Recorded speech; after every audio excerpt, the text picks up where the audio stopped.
facial cranial nerve, the seventh nerve, has a sensory and a motor component. It makes facial expressions possible. And if this nerve is damaged, the face can lose some ability to move. Paralysis can set in places like the mouth. One interesting fact is that this nerve also controls the movement of a really small muscle called the stapedius, which is in the middle ear and which can help us preserve our hearing. This nerve also gets info from taste buds and near the front of the tongue and plays a role in tear production. The next is the trigeminal, the fifth.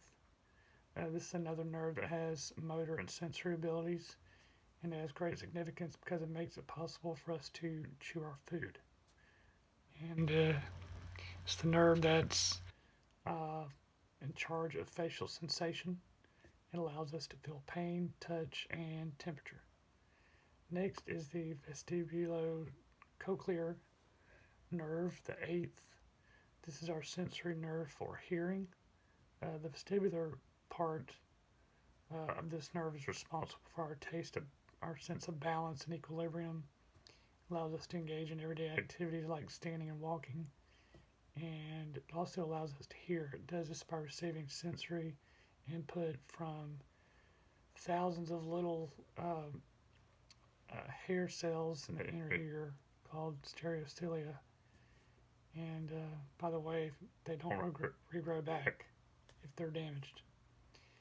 Next is the vagus, the 10th of the cranial nerves. This one is the longest since it reaches the abdomen and it's involved in a big way in allowing us to swallow and talk. And it also plays a role in the workings of digestion and heart rate, and it plays a part in the gag reflex, acting as the motor component of that reflex. Next is the glossopharyngeal nerve, the ninth.